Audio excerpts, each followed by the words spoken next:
நமஸ்காரம். Welcome to Tamil divine stories with Soumya. நம்ம மனமானது ஏதோ ஒரு விஷயத்தை நினச்சி அடிக்கடி பயப்பட்டுகிட்டே இருக்கும், பதட்டமாக இருக்கும். என்ன நடக்க போதோ ஃப்யூச்சரை நினச்சி நம்ம எல்லாருக்குமே ஒரு பயம் இருந்துகிட்டே இருக்கும். நம்ம என்ன தான் மனசை நம்ம தேத்தி வச்சுருந்தாலும் அடுத்தது இன்னொரு விஷயத்தை நினச்சி அது பயம் ஏற்பட்டு கொண்டே தான் இருக்க போகுது. காஞ்சி மகா பெரியவர் பயத்துக்கு என்ன சொல்யூஷன் கொடுத்துருக்காரு அப்படின்னு பார்த்தீங்கன்னா, ஒரு பக்தர் ரொம்ப பதட்டமான சூழ்நிலையில் காஞ்சி மகா பெரியவரை பார்க்க போயிருக்காரு. ஸோ இந்த மாதிரி எக்ஸ்பிளைன் பண்ணியிருக்காரு. என்ன விஷயம்னே தெரியல, ஆனால் என்னுடைய மனது எப்பொழுதுமே பயத்தை மட்டுமே நினச்சிட்ருக்கு. ஃப்யூச்சரை நினச்சி நான் பயப்படுறேன். என்னோடய மனது எப்போவுமே பதட்டமான ஒரு சுச்சுவேஷனில் தான் இருக்குது அப்படின்னு சொல்லி, இதுக்கு நான் என்ன பண்ணணும், நான் என்னோடய பயத்தை கடந்து செல்கிறதுக்கு நான் என்ன பண்ணணும் அப்படின்னு சொல்லி மகா பெரியவர்கிட்ட கேட்குறாரு. அந்த காஞ்சி மகா பெரியவரும் சொல்கிறாரு, நீ ஹனுமன் கோவிலுக்கு போகிற பழக்கம் இருக்கா அப்படின்னு சொல்லி கேட்குறாரு. அந்த பக்தரும் ஆமாம் நான் போவேன், இருக்குது, என்ன வேண்டிக்குவேன் அப்படின்னு சொல்லி கேட்குறாரு. நான் என்னோடய குடும்பம் எப்பொழுதுமே சந்தோஷமாக இருக்கணும், நல்லா இருக்கணும் அப்படின்னு சொல்லி தான் நான் வேண்டிப்பேன் அப்படின்னு சொல்லியிருக்காரு.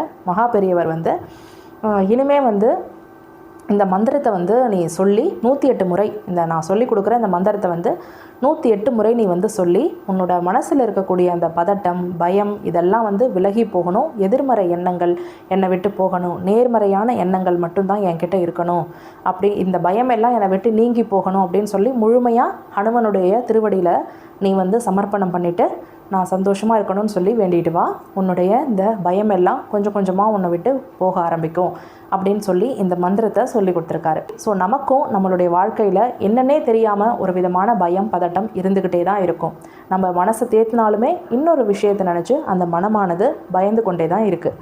ஸோ நம்ம ஹனுமனை வழிபாடு செய்ய செய்ய நம்ம மனதில் இருக்கக்கூடிய பயம் எல்லாம் முழுமையாக நீங்கும். நான் சொல்ல போகிற இந்த மந்திரத்தை எவ்ரி சாட்டர்டே ஹனுமனுடைய கோவிலுக்கு போய் உட்காந்து 108 முறை அவருக்கு நீங்கள் இந்த மனசார இந்த மந்திரத்தை நீங்கள் சொல்லுங்கள். சொல்லும் பொழுது ஆட்டோமேட்டிக்காக உங்களோட மனதில் இருக்கக்கூடிய தேவையில்லாத பயங்கள், தேவையில்லாத பதட்டங்கள் இதெல்லாம் நீங்கும். ஓம் நமோ பகவதே ஆஞ்சநேயாய மகாபாலாய ஸ்வாஹா.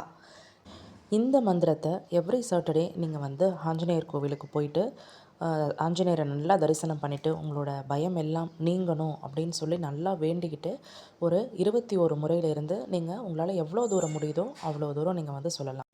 108 முறை இந்த மந்திரத்தை நீங்கள் சாண்ட் பண்ணுறது ரொம்பவே நல்லது. ஏன்னா ஹனுமன் பயமே இல்லாதவர், ரொம்ப வலிமை வாய்ந்த கடவுள். நம்ம மனசில் சின்னதாக தேவையில்லாத நம்ம நினச்சிட்ருக்க அந்த குழப்பங்கள் எல்லாம் தீர்றதுக்கு இந்த மந்திரம் ரொம்ப யூஸ்ஃபுல்லாக இருக்கும்.